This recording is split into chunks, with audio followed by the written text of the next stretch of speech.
భరత్ అనే నేను సినిమా చూసారా? అందులో మహేష్ బాబు సీఎం అవ్వగానే ట్రాఫిక్ రూల్స్ అతిక్రమించే వారికి గుండె జల్లుమనేలా జరిమానాలు పెంచేస్తాడు. డ్రైవింగ్ లైసెన్స్ లేకుండా నడిపితే 10,000, సిగ్నల్ జంపింగ్ చేస్తే 20,000, మొబైల్ మాట్లాడుతూ డ్రైవింగ్ చేస్తే 25,000, రాంగ్ రూట్ లో వస్తే 30,000. ఇలా ఆయన పెంచిన ఫైన్లు చూసి అధికారులే తలలు పట్టుకుంటారు. అయితే ప్రభుత్వం విధించే జరిమానాలు చూసైనా వాహనదారులు మారాలన్నదే తన ధ్యేయమని హీరో చెప్తాడు. ఇలాంటి జరిమానాలు నిజ జీవితంలోనూ ప్రభుత్వాలు విధిస్తే ఊహించుకుంటేనే భయంగా ఉందా?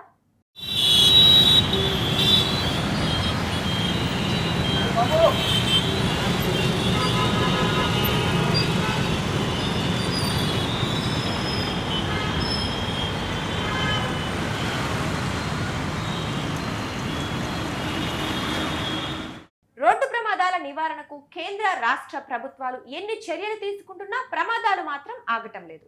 మద్యం మత్తు, అతివేగం, నిర్లక్ష్యపు డ్రైవింగ్ ఇలా రోడ్డు ప్రమాదాలకు ఎన్నో కారణమవుతున్నాయి. తల్లిదండ్రులు మైనర్లకు వాహనాలు ఇవ్వటం ద్వారా కూడా యాక్సిడెంట్లు జరుగుతున్నాయి.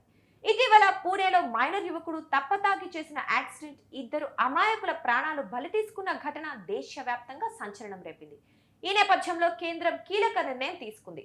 జూన్ 1 నుంచి ట్రాఫిక్ రూల్స్ ని కఠినతరం చేయనుంది.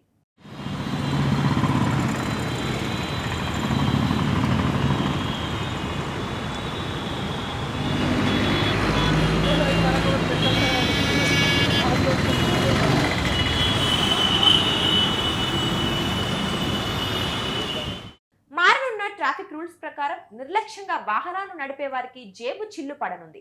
అతివేగంతో వాహనం నడుపుతూ పట్టుబడితే 1000 నుంచి 2,000 రూపాయల వరకు, లైసెన్స్ లేకుండా వాహనం నడిపితే 500 రూపాయల జరిమానా విధించనున్నారు. ఇక మైనర్లు వాహనం నడిపితే 25,000 ఫైన్ విధించడంతో పాటు వారికి 25 ఏళ్ల వయసు వచ్చే వరకు డ్రైవింగ్ లైసెన్స్ పొందకుండా ఆంక్షలు విధిస్తారు. రోడ్డు ప్రమాద నివారణ చర్యలో భాగంగానే ఈ నిర్ణయం తీసుకుంటున్నట్లు పోలీసు ఉన్నతాధికారులు చెబుతున్నారు.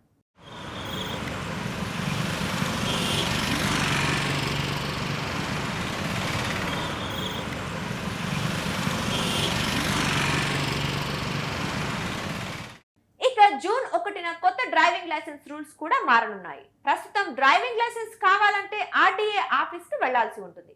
అక్కడ స్లాట్ బుక్ చేసుకుని గంటల కొద్ది నిరీక్షించి డ్రైవింగ్ టెస్ట్ పాస్ అయితే లైసెన్స్ ఇష్యూ చేస్తారు. అయితే జూన్ 1 నుంచి ఆర్డీఓ ఆఫీస్ కి వెళ్లాల్సిన అవసరం లేదు. డ్రైవింగ్ స్కూల్ కు వెళ్లి డ్రైవింగ్ లైసెన్స్ ని పొందవచ్చు. కొత్త రూల్ ప్రకారం ఆర్డీఓ ఆఫీస్ కి వెళ్లి పరీక్ష కూడా రాయాల్సిన పని లేదు. అధికృత ప్రైవేట్ డ్రైవింగ్ ఇన్స్టిట్యూట్ నుంచి డ్రైవింగ్ పరీక్షలో ఉత్తీర్ణత సాధించవచ్చు. ఎంపిక చేసిన ప్రైవేట్ డ్రైవింగ్ స్కూల్స్ కు ప్రభుత్వం సర్టిఫికెట్లు మంజూరు చేస్తోంది. ఈ డ్రైవింగ్ పరీక్షలు నిర్వహించడానికి వారికి అధికారం ఇస్తుంది. అక్కడకు వెళ్లి లైసెన్స్ తీసుకోవచ్చు.